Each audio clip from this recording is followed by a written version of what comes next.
Media Group has immediate openings in our sales department, and we might be looking for you. The person who will excel in sales is self-managed and self-motivated to achieve higher goals. They win if they help other people to win. They enjoy helping local businesses succeed. This is a full-time job. If you are good enough to join our team, we will train you and support you. I train salespeople all over the world, and I'm ready to help you become a top multimedia specialist with the Miller Media Group. Previous sales experience is a plus, but not a requirement. But a long-term career is. Are you looking for us? Send your resume to sales@randyradio.com. Your friend in Central Illinois, WHOW. Top of the morning. Thanks for being with us. I'm your host today, Seth Lawrence. The WHOW Morning Show streams to Facebook and YouTube, brought to you by Peterson Insurance, your Pekin Insurance agent in Clinton. Heather Purdeu is the executive director of the Scovill Zoo in Decatur, our guest today. Good morning, Heather. Good to see you again. Good morning. Thanks for having me again. Absolutely. And you've got, per usual, a special guest from the zoo today. What do you have with you? I have Bruno. He is a corn snake. He's one of our ambassador animals that we take out for programs and presentations. So he's handled a lot. Corn snakes are usually one species of snake that we recommend if people want to get a snake as a pet. They're usually a really good one to start with. They're pretty hardy. They can take really warm and cool temperatures, and they usually just need a heat lamp to help keep warm. And they have a really good temperament. So you can see he's pretty calm. He's just kind of hanging out here in my hands, sensing his environment. You can see him flicking his tongue. He's really checking out the microphone. Yeah, he's really interested in that. Yeah, right he's now. flicking his tongue, and too bad we couldn't hear him, but yeah, he's testing out, and that's how they smell. You know, Yes. They use that tongue to flick out and pull out molecules. They have an organ kind of at the top of the roof of their mouth there, and they're just kind of investigating, and that's how they sense their environment. Yeah, sure. So he's really, like I said, curious about the microphone. Bruno's what, you said 10 years old? Yeah, he's middle-aged there. These guys can live up to about 30 years. That's getting pretty old. Usually in their 20s, they start to have some health issues, but they can live a fairly long time. Yeah, he's very curious here this morning about the environment he is in. With his, you talk about the temperaments. What makes their temperaments so great? Like, what's that like? He's just a really calm snake. We have some species of snakes that, for example, we have a green tree python that is just an irritable snake. So if we have to use it get it out for any kind of vet exam, and we just know that she is not going to be happy, and she'll probably strike at our reptile keeper, and so we just know she has a not very happy disposition. That's why somebody like this is just a calm snake to use for programs, and that's what makes them great. Yeah, he's very active. Like, are they a pretty active snake in terms of their movements? And I think it depends on the individual too. This guy, every time I get him out, he's very curious, and he's always very active. But then other ones are just kind of chill, and they'll just hang out and sit there. Well, he clearly doesn't want to go very far because he's wrapped around your arm like you're going to lose him or something. Right. Yeah, he's sitting there. And if you look at his belly, it kind of looks like a corn pattern, and that's where they get the name corn snake. It's kind of neat to see their bellies, and he's a little bit lighter, so you can't see it as well on him. Where do we find corn snakes usually? Usually the southeastern United States. You will find them, especially in cornfields and barns. They like to eat lots of rodents. So snakes are always good. I know there's always a fear of snakes out there. My husband is one of those people that does not like snakes, but they're great. I mean, they eat a lot of rodents. We don't want the mice and the rats and stuff in our house and in our barns and stuff. So they help with that population. Sure. So does he have a companion in his habitat or whatnot? No, he is by himself, but he is happy being by himself, so that's fine for him, and it works for this guy individually. And snakes are different. Sometimes they don't mind living with other ones, and sometimes they may fight and they may not get along. So do your research before you get a snake or any kind of pet, really. Yeah, absolutely. So when it comes to the corn snake itself, you mentioned like their impact to the environment. Speak to like your messaging when you take this guy out to say schools or other mobile zoo opportunities. What's your message with him? like I said, if somebody is wanting to get a pet snake, there's a lot of kids that are always interested in snakes. They find them fascinating. They can come in different colors, patterns. They're bred in captivity, so a lot of the breeders can breed different. You have grays and reds and albinos and leucistic and so they're really neat to have. Like I said, though, I would stick with something like a corn snake. There's some species of snake that need a lot more requirements as far as humidity and heat, and there's some that get too big. Obviously, snakes like the Burmese python, we would not recommend as a pet because they get very large, and you shouldn't be really having those as pets in your home, especially if you don't have the right exhibits and habitats for them. Yeah, for sure. Now, what's his tail doing here? It's like crawling up your shoulder? Yeah, he's just really investigating everything. He's just very excited to be out, I think, and exploring. And it's very warm in here, so he's really probably really happy about that. And I wonder, you mentioned the messaging about, the benefit of snakes in in our community, not our community, but in their natural habitats. Right. Do you speak to that a lot with kids? Yeah, absolutely. Like I said, there's just a fear of snakes. But like I said, you really don't want to kill them. If you have a snake nest and maybe you don't want that near you, maybe you can call somebody to maybe remove the snakes and get them somewhere else. But like I said, if we didn't have snakes, we would just be overrun with a lot of rodents. Yeah. And so they really serve their purpose in the ecosystem. Heather Purdeu is the executive director of the Scovill Zoo in Decatur, our guest here in studio today. With his enrichment and such, what do you do for enrichment for him? A lot of times we'll change a lot of different scents. So we can use maybe an item that was in with some other mammals and put it in there. And like I said, he's flicking his tongue. He's really sensing the environment. So that is really something that they would find interesting, smelling a different animal. Yeah. It may be changing around the hides, moving the heat lamp, changing the substrate around. Okay. A lot of it's usually environment, especially a lot for our reptiles and amphibians. Yeah. Now, what is his kind of protective mechanism? What does he do to protect himself from predators and such and danger? Well, a lot of them would blend in really well with the environment. So a lot of these guys are bred to have kind of brighter colors, but that's more for us. But in the wild, they would have more of the muted grays and reds to help blend in with their environment.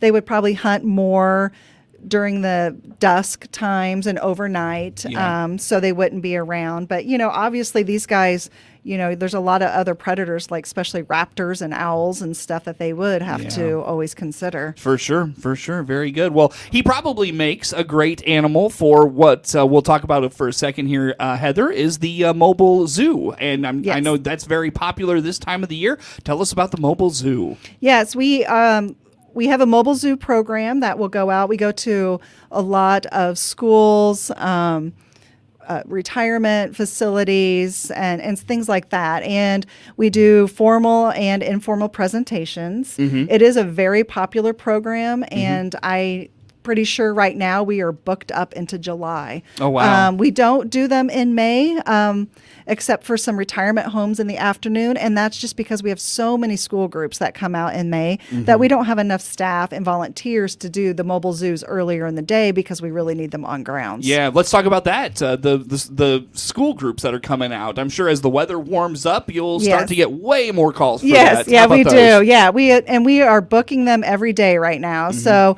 we do have some days that are full. We are trying to limit our capacity somewhat, and we have enough room on the zoo grounds, but once those kids are doing the train and the carousel, those rides can book up really quickly. So we try to limit the number, but we are booking them. So if you are thinking about booking a field trip at the zoo, I would do it soon because, like I said, some of those dates are already booking up. Sure. When it comes to the school, the mobile zoo, can classrooms, can teachers, schools, can they kind of say, hey, we're having this type of a unit, can you bring these types of animals? Can they request that? Yeah, we can do that, especially for the schools. We do have a couple of different themes that we usually offer. One of them is what makes a good pet. Another one may be classifications. Okay. And so there's a couple different themes that our volunteers are more familiar with. Mm-hmm. However, if they have a specific thing, well, we're, learning about pond life and stuff. Mm-hmm. So we can always kind of circle back and making sure that we're touching on those subject matters that the students are learning about. And for the school trips out to the zoo, can they customize those in terms of, you talked about like the train rides, the carousels? Yes, we have different rates. We have admission into the zoo. If you're just coming into the zoo on your own, we have different group rates for that. And then they also have deals. And so they can do train, carousel, and admission, or the last deal would be admission, train, carousel, goat food, and a snow cone, which is also very popular. And we're getting close to baby goat season, right? Yes, we don't have any yet, but hopefully we'll have some. The first one's due at the end of this month. Do we have some pregnant moms right now? Yes, we do. Good, yes, good deal. Yes, very we good. do. So look forward to all of that. If folks are interested in either the school trips or the mobile zoo, how do they get a hold of the zoo, Heather, to learn about those? Yeah, they could give us a call at 217-421-7435 and just let us know, and we'll be more than happy to check dates for them and get them booked. Can they follow along on the World Wide Web, Facebook, those places? They can check those out to get more information about them as well if they just go to scovillzoo.com. Easy enough. Heather, let's take a break here. We'll come back with some more with Heather Purdeu. She is the executive director of the Scovill Zoo in Decatur. Our guest in studio. More to come on The Morning Show. WHOW. Chip Flory here, the host of AgriTalk, the nation's longest-running agriculture talk show. I'm here to remind our listeners on Central Illinois' agriculture station, WHOW, that you can hear our show weekday mornings from 10 to 11 on WHOW's many platforms. On the Big 1520 across Central Illinois, 92.3 FM in DeWitt County, and now on 106.5 FM in Logan County, and on the WHOW app. AgriTalk on WHOW. Enel North America is dedicated to creating long-term shared value for our host communities. Enel is proud to be the exclusive sponsor of the WHOW WEZC McLean County Community Spotlight, featuring the important work of a different McLean County nonprofit organization each month. I'm Matt Burgess, the CEO of Home Sweet Home Ministries in Bloomington. We've been a pillar of support for over a century, offering help and hope to those experiencing homelessness and hunger. From shelter and hot meals to housing assistance, Home Sweet Home is here to lend a hand. Through our housing programs and partnerships like the Bread for Life Food Co-op, we foster a stronger, more inclusive community. Help us in our mission to instill hope, restore lives, and build community. Find us online at hshministries.org. Enel is a clean energy leader in North America and is working to electrify the economy and help build a net zero carbon future for Illinois. They're proud to be the exclusive sponsor of the WHOW WEZC McLean County Community Spotlight. Your own home without the maintenance. If you're 55 or better, a beautiful Liberty Village villa could be yours. This is Erin, and I invite you to come take a tour of our move-in ready villa. Click the Liberty Village icon at DeWittDailyNews.com. Simply the finest. DeWittDailyNews.com is the area's leading local news source 24 hours a day, 7 days a week. Get the latest local news, obituaries, police blotter, weather forecast, and more with no paywall. Head to DeWittDailyNews.com to get the local information you need to know. Your friend in Central Illinois. WHOW. Once again, a good morning. Thanks for being with us. I'm your host today, Seth Lawrence. The WHOW Morning Show streams to Facebook and YouTube, brought to you by Peterson Insurance, your Pekin insurance agent in Clinton. Heather Purdeu is the executive director of the Miller Park Zoo in Bloomington, in Scovill Zoo in Decatur. Oh my gosh. I don't think I've ever done that before. I'm usually able to differentiate the Scovill and Miller Park Zoo. Anyways, Heather is the executive director of the Scovill Zoo in Decatur. Sorry, Heather. No, that's all right. All right. We've got a new season upon us, though, in Decatur. How's the new season started? It's going great so far. Well, at least over the weekend. We had beautiful weather. We opened Saturday on the 30th, which was also the same day as our critter egg hunt. Yeah. We probably had over 1,000 people for the critter egg hunt. Wow. And, that's including children and their parents. Mm-hmm. And then we had $3 admission that day, and we had over 1,400 people come through that day. Nice. So That's great. It was a very good day, beautiful weather. Now the last few days have been colder and not as nice, so we haven't really had too many visitors. But looks like next week we're going up. So going back the hopefully. right direction. Yes, Definitely. thankfully. Now, when it comes to the early season and this up and down weather, how do you handle maybe animals that they do fine when it's like 60 like it was on Sunday, but then it gets down into the freezing range overnight here this week? Like, what do you do? How do you handle that? We were able to move a few animals outdoors, but then of course some of those had to go back inside. So we're hoping that this weekend we'll be able to start moving stuff back out. And as long as the weather stays nice, then maybe we can move even more animals out. There's some animals that have access into buildings. So our monkeys have been in the last few days. However, they have a building that over the weekend they were just able to go out when it was really nice. Animals like our wolves still have their winter fur right now. So they're actually probably happy it got a little bit cooler until they can start shedding that winter hair. Yeah. So what are some of the animals you have to be cognizant of those temperatures, move them in and out if that? Yeah, we have a lot of, especially our birds right now that we moved out.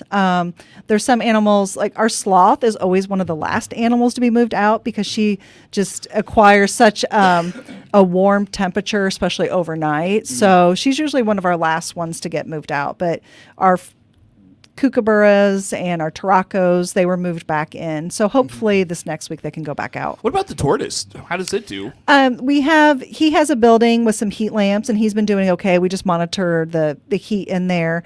The other tortoises will come out once it stays warmer and they can stay outside longer. Yeah, for sure. Very good. What are some animals that don't mind this up and down temperature? They do fine no matter what the weather is. Yeah, like I said, our wolves right now, except, like they probably thought it was a little warm last Saturday. Once they start shedding, they'll feel a little bit better.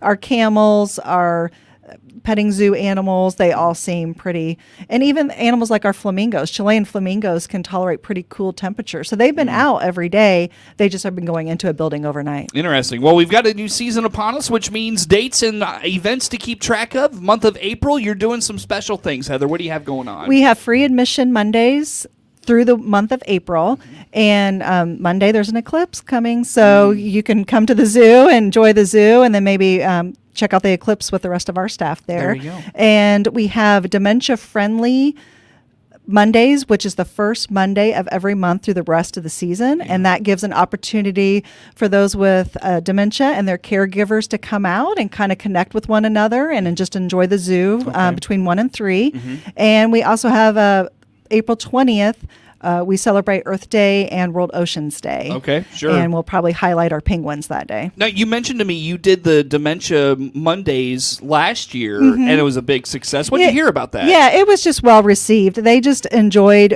We allow free admission for those with dementia and their caretakers to come in between 1 and 3. We have some people there from different organizations that are helping giving out information, just to be a resource for those that this may be new to them. And so they can connect with others.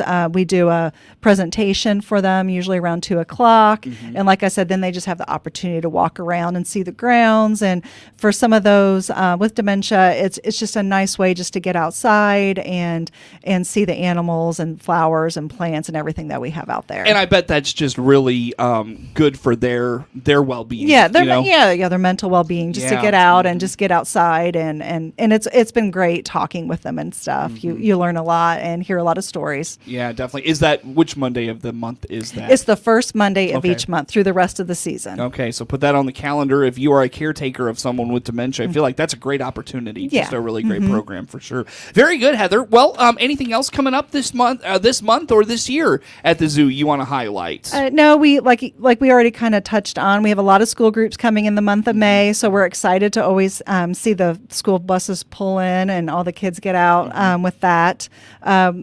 And then we always get calls, even now, asking about our free admission. Like I said, it's Mondays in April. The we don't have any free days in the month of May just because we have so many school groups, but Thursdays will be starting in June, and that will go through the rest of the season. Probably what you're not known best for, but one of the things you're known best for is those free Thursdays. Yeah, and a lot of people do look forward to those free Thursdays. Absolutely. So, I'm sure they do. Very good. Well, Heather, when it comes to like keeping up with the zoo, actually, I should ask you this. I just thought of this. Zoo hours right now, highlight those. And I know they change after, Memorial Day? Yes, Memorial Day will go to summer hours. So right now during the week, we open every day through the rest of the season at 9:30 every day. And then we close at 4:00 during the week, and then the grounds close an hour after that. And then weekends we're open till 5. And then starting on Memorial Day, we're just open till 5 every day until it's like the second week of August or so. Then we switch back to fall hours. There you go. So keep those hours in mind as things come around. Admission, is that staying the same this year? No, it did go up a little bit. It's $9.75 for 13 and over. Okay.